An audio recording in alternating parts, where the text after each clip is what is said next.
Southeast Radio's Business Matters with Karl Fitzpatrick. Well, climate change and sustainability are now high on the corporate agenda for many businesses, and it's certainly a key focus for energy supplier SSE Airtricity. Klair Neenan, a director from SSE Airtricity, joins us now to tell us more. Klair, before we discuss SSE, I'd like to get an insight into your own career. Thank you, Karl, for having me. I'm delighted to be speaking to you this morning. Well, if I look back, I think like a lot of people starting out, I wasn't sure what I wanted to do career-wise, but I tended to veer towards what I enjoyed in school, which I think is what most people try to do. So I did study economics in secondary school, and it was something that I really enjoyed. I found that I was interested in markets, how they work, supply and demand, and the role of businesses within that. So I went on to do a degree in economics, and throughout my career, I've held a variety of roles. So I started working in customer service in large contact centres in the financial services sector, which gave me a great grounding in terms of having that customer first mindset.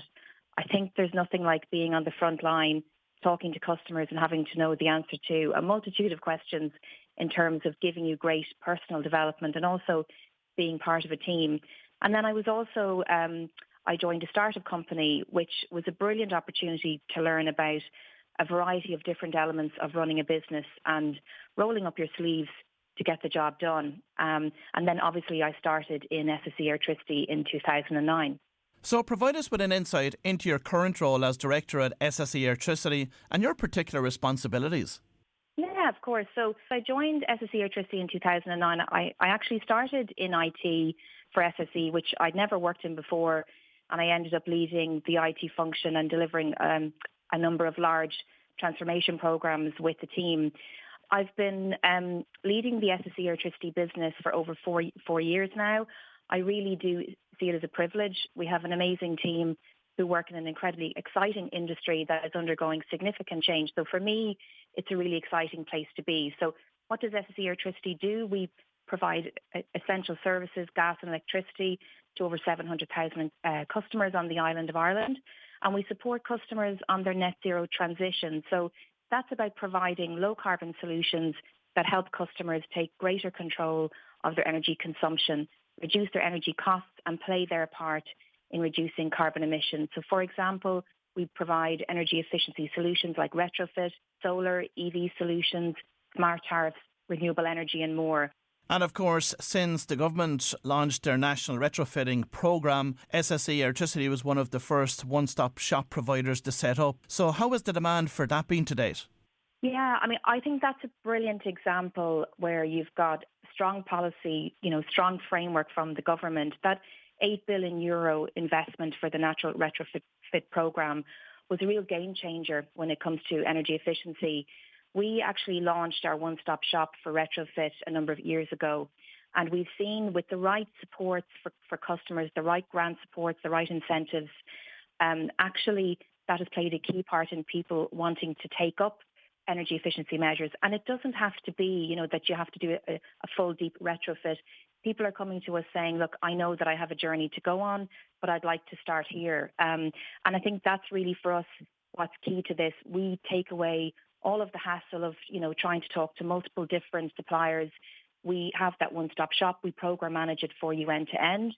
And that's definitely something that homes and businesses are really looking for. It's taking the complexity out of it and making sure that they can, at whatever cost suits them, make measures to ultimately reduce their energy costs. And over the last 12 to 18 months, of course, Ireland has entered a cost of living crisis. But how has SSE Airtricity responded to this by supporting its own customers on the electricity and gas side? Yeah, our priority throughout all of this, and that is the case for today, has been supporting our customers. And we know that the last number of years have been very difficult for everyone, as we've seen worrying global events leading to the energy crisis and the cost of living crisis, as you say. In SSE Airtricity, we take this very seriously, and as a result, we were the first energy supplier in Ireland to announce that we would forgo our profits last year in favour of supporting our customers through the crisis. So this included, in April of this year, giving back all of the profit that we made in the year in the form of household credits to customers. We also had a customer support fund of €25 million, which was the largest on the island, and that enabled us to roll out a price promise for our financially vulnerable customers. And in terms of tackling the root cause, we launched a scheme where we fully funded retrofit energy upgrades for 600 fuel-poor homes. And I suppose many homeowners listening this morning will be wondering why they still haven't seen their bills reducing when it comes to utilities. I know, yeah. I mean, I think, first of all, to answer this question, you have to look at the energy market itself. Energy is typically bought on the wholesale market many months in advance. And we have expert traders and market specialists that take into account known factors when looking at price. Obviously, unforeseen circumstances like the Russian invasion of the Ukraine, and especially if we look last year at the destruction of the Nord Stream pipeline, these things cause huge uncertainty and they reduce supply, which in turn creates a really volatile market. It's times like these in particular that the use of hedging as a risk mitigation measure helps to ensure stability for customers, and it limits their exposure to market extremes. And we did see that last year. While current market prices are lower than they were at the peak of the crisis, this takes time to feed into energy tariffs, as suppliers will typically have already pre-bought some energy during the sustained high prices. So Claire, how much longer can consumers expect these higher energy prices to last? Unfortunately, I don't have a crystal ball with so much uncertainty out there. A lot of it is dependent on external global factors. And we know that the war in Ukraine is ongoing and that global gas supplies have been replenished. However, from my point of view, it is about our business continuing to supply our customers and keep the lights on while protecting customers insofar as possible. We have a very public commitment that when we can reduce prices, we will do so, and we remain committed to do that. And aside from pricing, we're obviously playing a really active role in supporting customers towards net zero, and we can't lose sight of that. And on the topic of climate change and sustainability, how will SSE Airtricity use renewable technologies to meet its own climate change commitments? Yeah, so I think there's a number of ways I would look at this. First of all, if I look at Ireland, obviously we've got the Climate Action Plan. And I think there's three key parts to looking at how we play a role in that. First of all, the decarbonisation of Ireland's electricity sector needs to be renewables-led.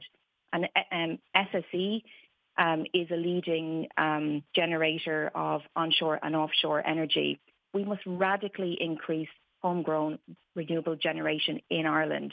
Ireland needs a homegrown energy system that's cheaper, cleaner and more secure.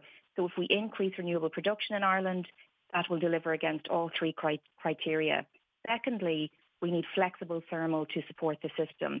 And that's when the wind doesn't blow and the sun doesn't shine. More traditional forms of generation are needed as part of the decarbonisation mix. And that would, include having a very clear policy in terms of hydrogen. And finally, demand, which we touched off earlier. That's a really key part of the story. We talked about how SSE Airtricity provides a one-stop shop for retrofit. We need to reduce demand through energy efficiency. In SSE Airtricity, we've pioneered the one-stop shop, and we aim to complete 45,000 retrofit upgrades by 2030. We see this as a key enabler, and it's really positive, as I said, to see the National Retrofit Programme come into play, because that's ensuring the right grant supports and incentives are there for consumers. And finally, I would say it's about having clarity on the system of the future. In SSE Airtricity, we are really lucky that we're part of SSE Group, where we have SSE Renewables, SSE Thermal. We've got a number of options that we can provide for customers, and it's really about providing access to those low-carbon solutions. And Claire, of course, offshore wind is deemed to be one of the greatest opportunities economically facing Ireland over the coming decade. But what needs to be done to accelerate this, in your opinion? But I think, first of all, it was a real positive milestone to see the first ORES auction a few months ago. Our SSE Renewables team in Ireland remain committed, in particular to delivering the Arklow Bank project, and we're looking at different routes to market there. You are absolutely right that offshore is a fundamental and key part of Ireland achieving its Climate Action Plan targets.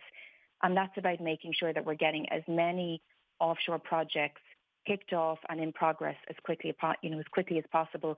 Pace is the most important thing here if we are to achieve our target, as are clear policy and positive frameworks, making sure that actually we are attracting investment into the country. We have such a natural resource in wind in Ireland that actually, it is a place that investors want to come to, but we have to make sure that we have the right support measures in place for that to happen. And what do those right support measures look like? So I think there is that point around getting as many of these projects up and running as quickly as possible. We need to be looking at carbon pricing as well. I think one of the things that we would have learned is that if you look at other countries that are doing these sort of auctions, that have been doing them for a number of years, it is about getting things off the ground and learning as quickly as possible. The trajectory of future auctions should be set out in good time so that project developers have confidence. We need to be looking at things like the number of designated marine area plan areas. We need to look at fixed bottom technology. And I think the most important thing is having a clear pipeline of opportunity. So you're encouraging supply chain and developers to bring options forward. And of course, Rosslare Europort is currently putting the relevant structures in place to be able to become a hub for offshore wind. But what facilities need to be there in Rosslare?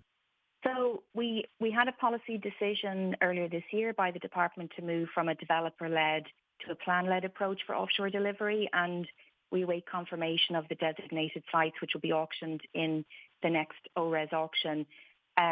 Specifically, I think we're looking to see what applies to the south coast of Ireland, primarily off Waterford, but also off South Wexford, where we have already been engaging in SSE Renewables with stakeholders since 2019. So my colleagues in SSE Renewables are engaging in consultation, very open to discussions on that. Well, if you've just tuned in, that was Klair Neenan from SSE Airtricity, and I'd like to thank Claire for joining us on this morning's programme. Southeast Radio's Business Matters with Karl Fitzpatrick.